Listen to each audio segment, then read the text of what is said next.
사람이 살다가 이런 마음 가지고 살아요. 나는 원숭이에 지나지 않아. 그렇게 하는 사람이 있고, 나는 이래봐도 하나님의 형상이야.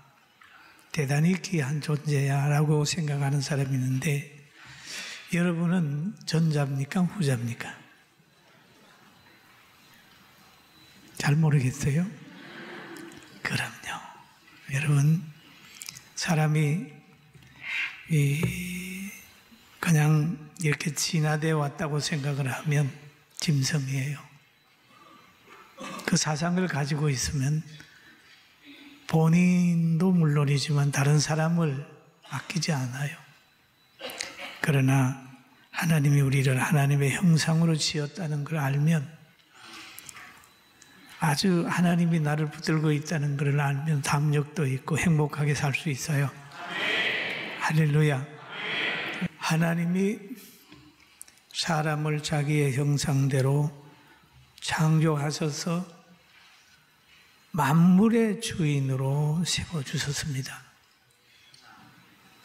창세기 1장 26절에 보면 하나님이 이르시되 우리의 형상을 따라 우리의 모양대로 우리가 사람을 만들고 그들로 바다의 물고기와 하늘의 새와 가축과 온 땅과 땅에 끼는 모든 것을 다스리게 하자 하시고 그랬어요.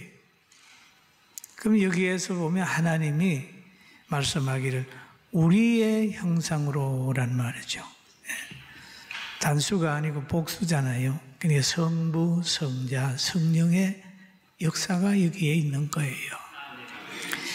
그래서 창조된 이들은 하나님의 창조의 은혜 가운데 살아야 되는 겁니다. 그래서 하나님이 모든 땅의 주인으로 세워주셨을 뿐만 아니라 가장 좋은 환경을 만들었어요.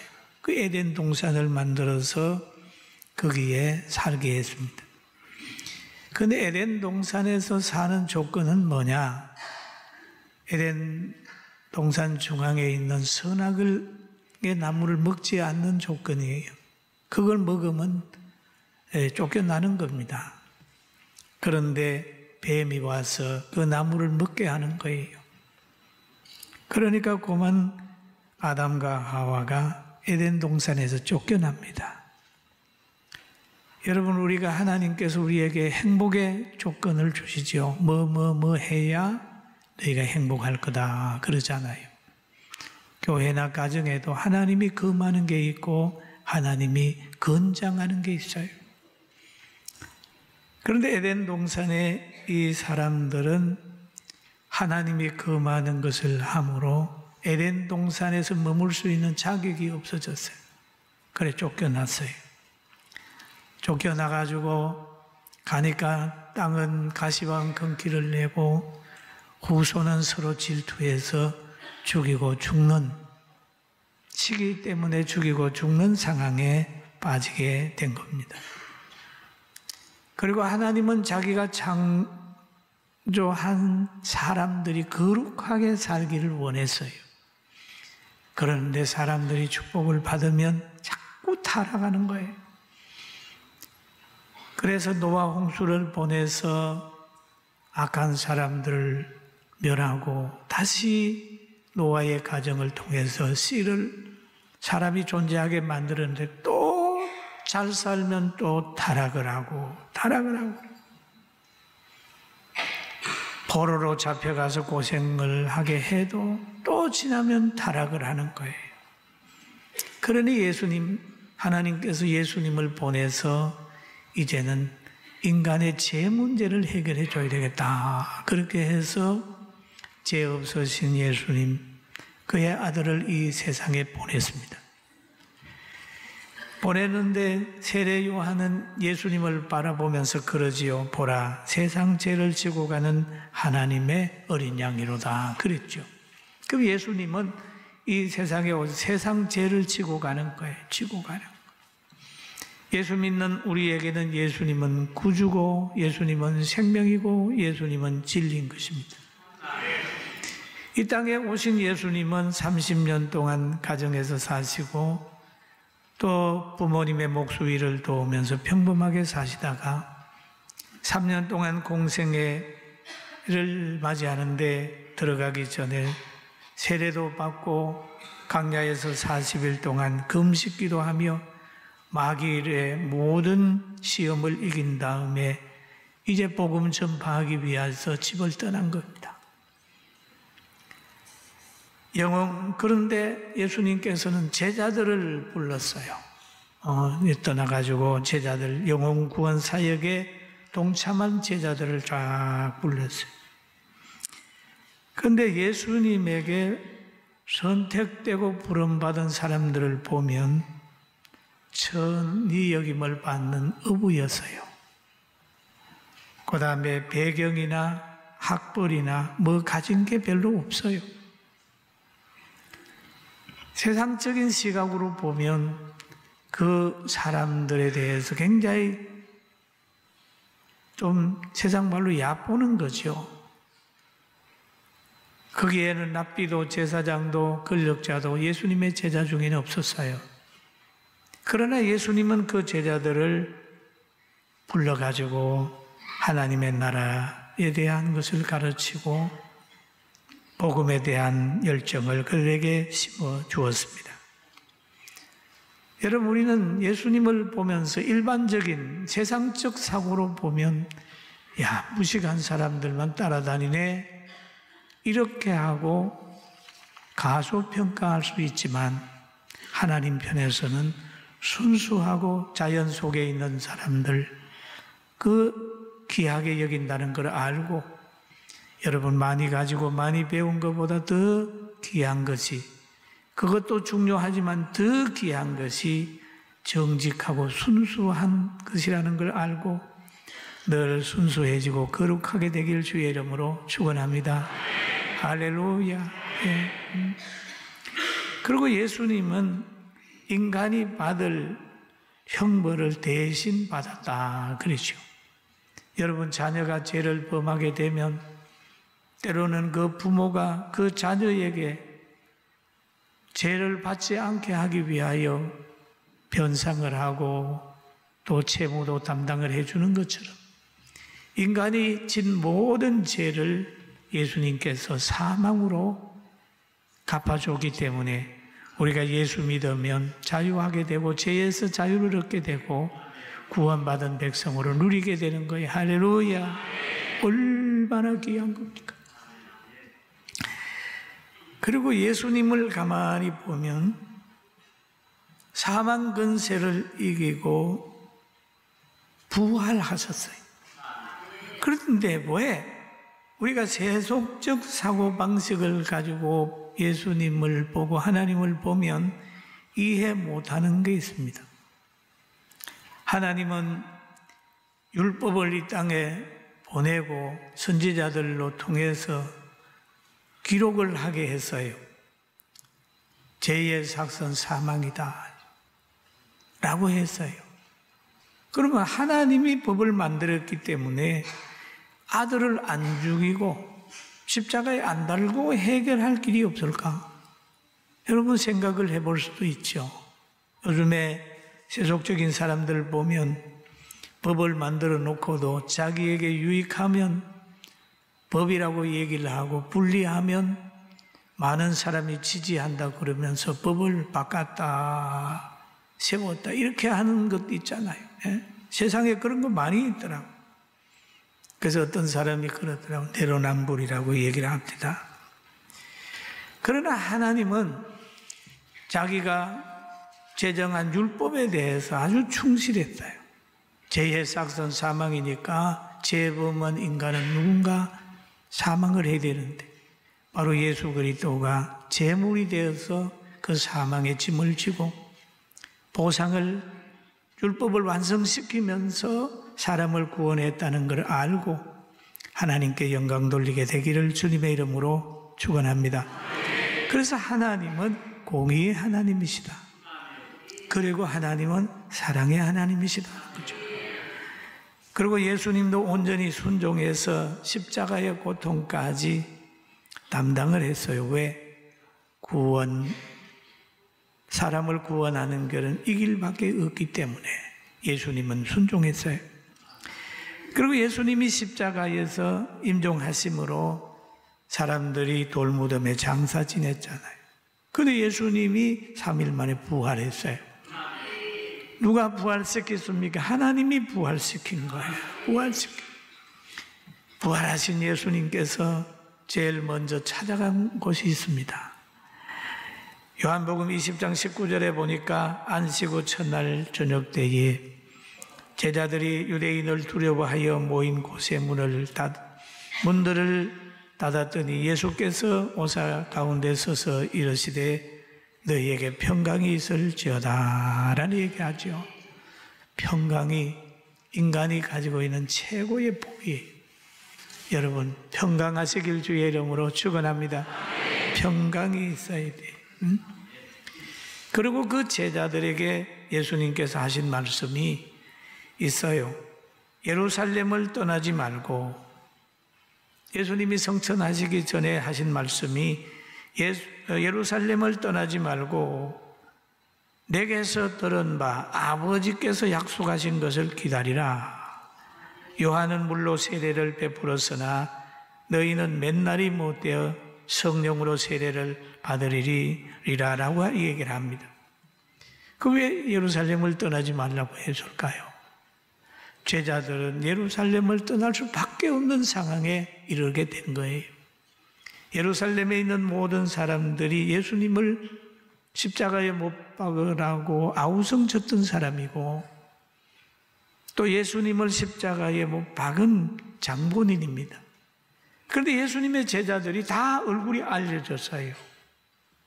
그러니 예루살렘 전체 그들이 어떻게 거리를 할보할 수 있겠습니까? 그런데도 예수님은 예루살렘을 떠나지 말고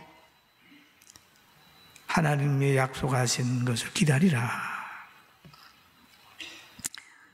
왜 그러냐 하면 성령의 임재하심이 예루살렘에 있기 때문에 예루살렘을 떠나지 마라 라고 얘기를 합니다. 할렐루야. 성령의 임재가 예루살렘에 있을 거다. 그런데 하나님의 임재의 장소와 공간을 하나님께서 예정하실 때가 있어요.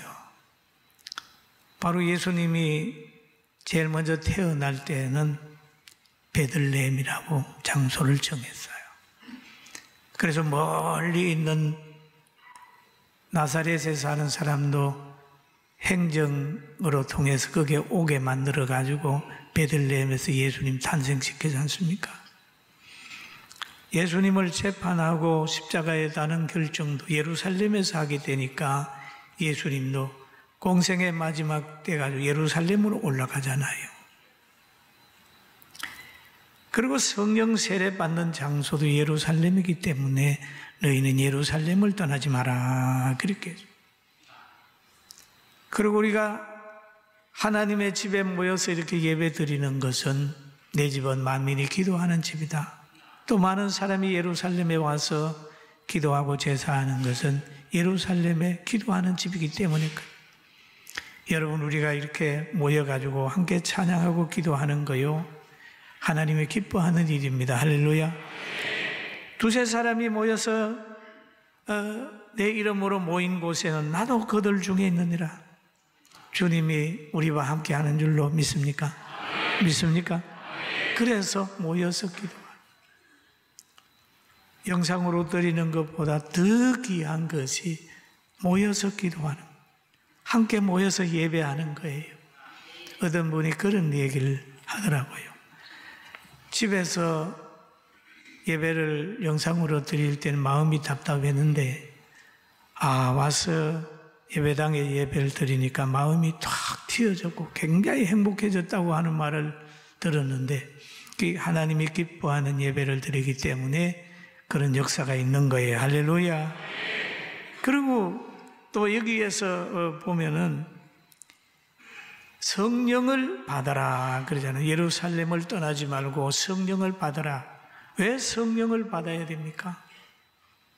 성령을 받으면 권능을 받게 되고 예루살렘과 유대와 사마리아와 땅끝까지 이르러 증인이 될 수 있다.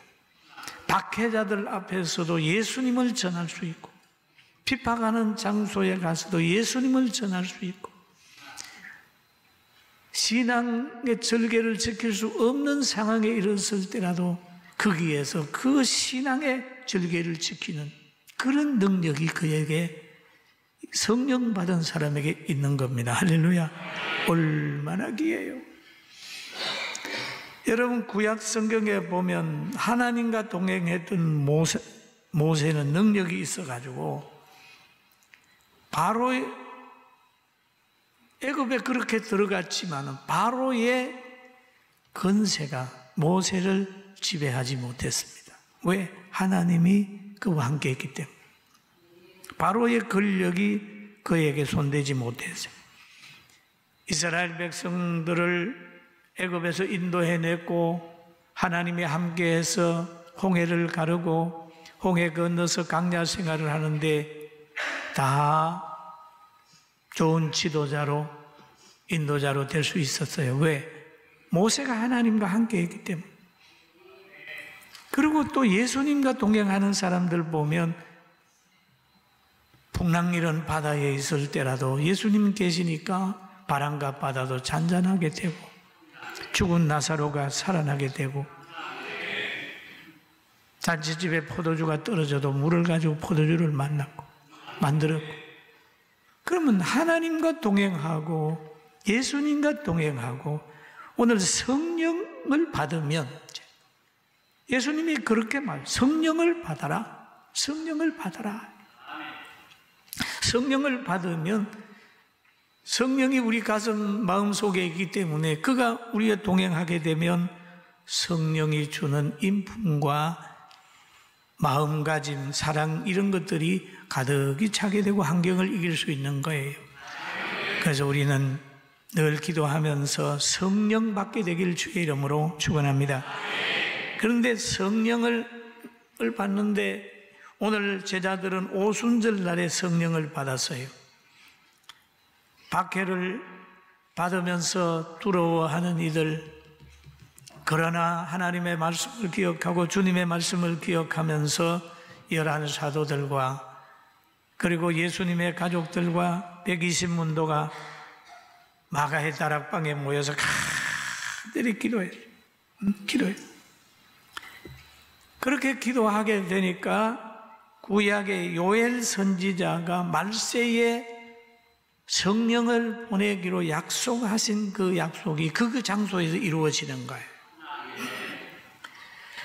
사도행전 2장 17절에 보니까 하나님이 말씀하시기를 말세에 내가 내 영으로 모든 육체에 부어주리니 너희의 자녀들은 예언할 것이요 너희 젊은이들은 환상을 보고 너희의 늙은이들은 꿈을 꾸리라 그렇게 얘기를 합니다. 말세에 성령을 주는데 성령을 통해서 나타나는 것이 있는데 그것이 연령에 따라 그 사람의 수준에 따라 계시하는 방법이 여러 가지가 있다. 어떤 사람에게는 환상을 보고 어떤 사람에게는 예언을 깨닫는 은혜를 주고 어떤 사람의 꿈을 꾸면서 하나님의 뜻을 깨닫게 된다는 걸 얘기를 하고 있습니다. 여러분, 박해가 있는 곳에는 강함이 있습니다. 독이 있는 곳에는 해독제도 있습니다. 죄가 있는 곳에는 은혜가 있습니다. 아픔이 있는 곳에는 치료하는 소원이 생깁니다. 그리고 말세에 엄청난 어려움들이 오는데 하나님께서 성령을 보내가지고 그들을 위로하고 새로운 힘을 준다는 것을 성경이 얘기하고 있어요. 힘들고 어렵거든 기도 많이 해서 하나님의 뜻을 분명히 깨닫는 우리 모두가 됩시다. 할렐루야. 여기 보니까 자녀들은 예언할 것이요 너희 젊은이들은 환상을 보고 너희 늙은 이들은 꿈을 꾸리라. 사람들에게 다양한 방법으로 계시하시는 것이다. 그죠? 제가 지난 주간에 멕시코를 다녀왔습니다. 선교지에 가가지고 봤어요.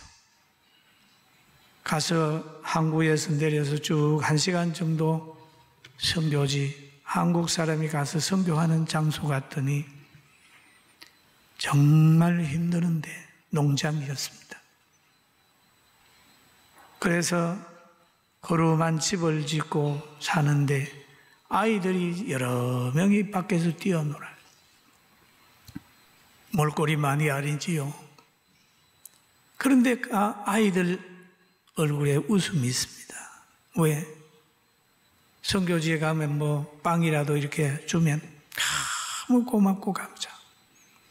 그런데 한 여자들이 몇 명 있어서 물어봤으면 이 사람들 나이가 얼마 되느냐고 그랬더니 15살 엄마가 있어요. 애를 15살인데 엄마가 돼가지고 아이가 뛰어노는 거예요. 얼마에 갔으면 그러겠어요. 그 환경을 보고 오니까 우리 대한민국 너무 잘 산다. 그런 생각이 들었는데 다시 미국에 와서 미국에서 여러 가지 정보를 듣고 나니까 우리나라도 좀 일자리도 많이 생겨야 되고 경제적으로 더 발전해야 되는 데는 소원이 생기더라고요. 그래서 우리가 어디를 가도 후진국에 가서 자꾸 그만 돌아보면 발전해야 될 의욕이 없어지는 거예요. 그래서 사람이 여러 군데 다녀도 좀 잘 되는 집에 가서 보고 와서 해야 되는데 못 사는 데 가가지고 몇 푼 주고 박수 보내니까 거기에 심취돼 가지고 발전을 내 대한 관심이 없다면 미래가 있겠어요? 귀 있는 귀 있는 사람은 들으세요. 믿습니까? 믿습니까? 귀가 있어야 돼요. 그리고 우리나라도 앞으로 열심히 기도하고 그리고 나라와 민족을 위해서 기도하고 이제는 인간의 힘으로는 돌이킬 수 없는 상황까지 간 한국교회가 지금 산상에서 기도하고 있습니다. 우리도 기도해야 되고 6.25 때도 하나님이 우리 교회를 우리 한국을 지켜줬듯이 하나님은 분명히 우리 대한민국을 지켜줄 줄로 믿습니다. 할렐루야. 그러면서 하나님을 바라보면서 내 마음에 기뻐하고 내 혀는 즐거워하니 절대 불평하지 말고 부정적인 말하지 말고 축복하는 입술이 되고 육체를 가지고 살면서도 절망하지 말고 하나님이 분명히 나와 내 후손에게 우리나라에게 복 주실 것을 믿으면서 승리하는 여러분과 제가 되기를 주의 이름으로 축원합니다.